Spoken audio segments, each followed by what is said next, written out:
podcast. So I was listening last time to Sam Harris, and I've listened to about 30 episodes and now, but I've really enjoyed his podcast. You know, I remember ages ago, probably about a year ago, I listened into him and I didn't really get it, and it was a bit over my head, and it was difficult. It was just difficult to get. But now some of the stuff I kind of understand, and it's really good. He asks really good questions and on complex topics, and it's one of them where I would recommend, but it's a slow burner to get in.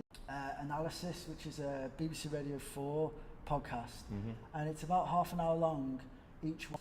Basically summarised public policy topics in a way where they bring in everyday people and they bring in like experts, and they kind of give you a bit of a balanced view. Really not too much bias, just kind of like one says this, one says that, this is what the news say, this is what someone works in that field says, this is what someone on the street says, and condenses it down.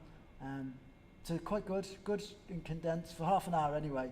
I think the last one I listened to was about the Me Too campaign, which is interesting because in France it's really like their culture is known for being like romantic and very chauvinistic to a degree, the males anyway. And it was just like with that Me Too campaign, it was like it feels as if it's embedded in France's culture, and that with it all snowballing and coming to the front of the media and everything, people are starting to question, like, is this our culture? Should this be our culture? So, and then you had people on both sides. You know, women turn around saying, you know, we like it when men hit on us in certain social circles. But then there's other people that are like, well, that should never happen.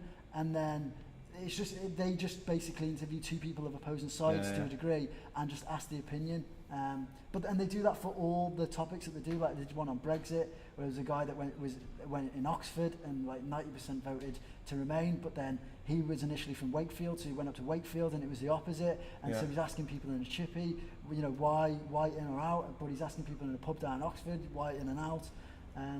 So it's kind of good. Is it pluralism? That's the word. It's like a double take of different sides. So it was good. Sounds good. I've just downloaded that actually. Funny, I've got a Radio 4 podcast as well.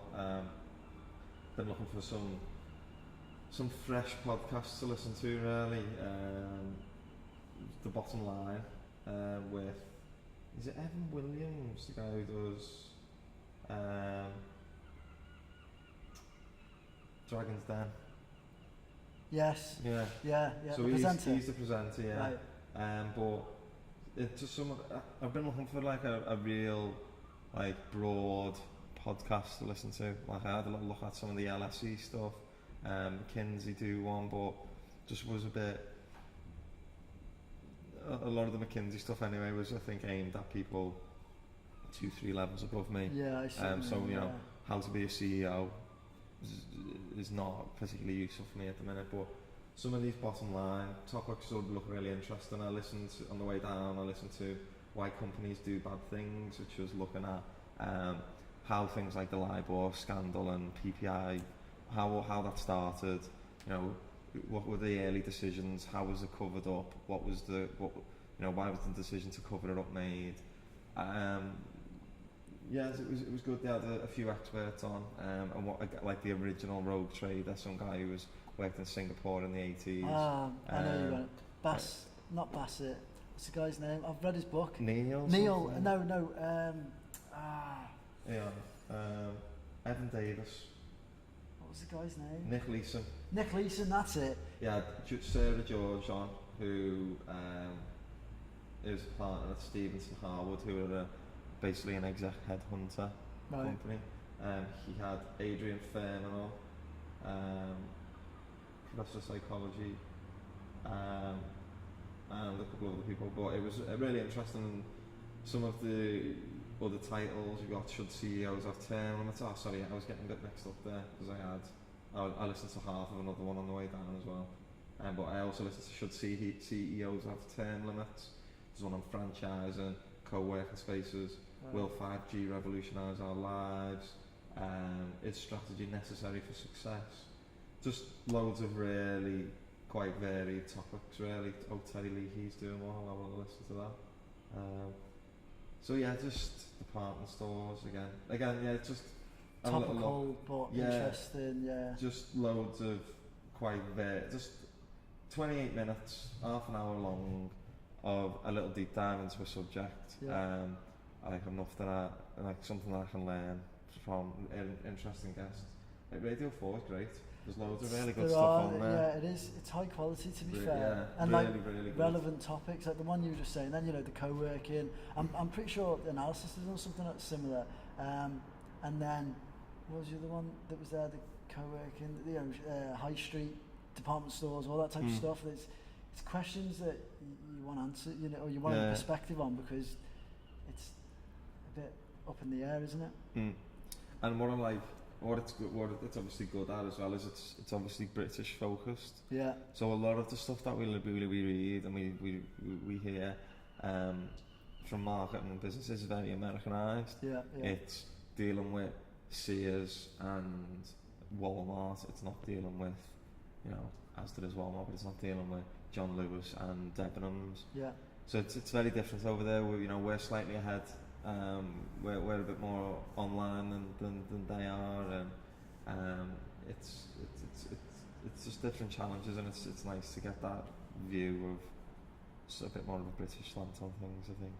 Yeah, that Nick Leeson's funny, isn't he? Did he talk about the story? It was very briefly, like he went into what he did and stuff, but what was it, like £900 million of losses? Yeah, he basically, I think he created, or was a catalyst to creating the Singapore financial crisis, and that's what it was. It was in the 90s, and I think I remember he thought it was getting worse and worse. And it's like, it's going to get better soon. It's going to get better, and then it just kept getting worse and worse until literally, I think he had to flee the country, or he jumped on a plane. He jumped on a plane to Frankfurt, and then he sent him back to Singapore. Yeah. In the end, he went to jail. But that was what they were talking about. It usually does start as a genuine mistake and an error, and then someone covers it up, and they realise they can get away with it, so they do it again, and then they do it again, and then when it becomes obvious to management, or management find out, they start the cover up of how do we avoid this, how do we avoid people finding out about this, and it's a lot of people trying to protect their jobs and their status, and don't tell the boss something's gone wrong, because if they find out that something's gone wrong, then they need to be involved, and they need to then, if they don't want to know, because they can always plead ignorance and stuff like that.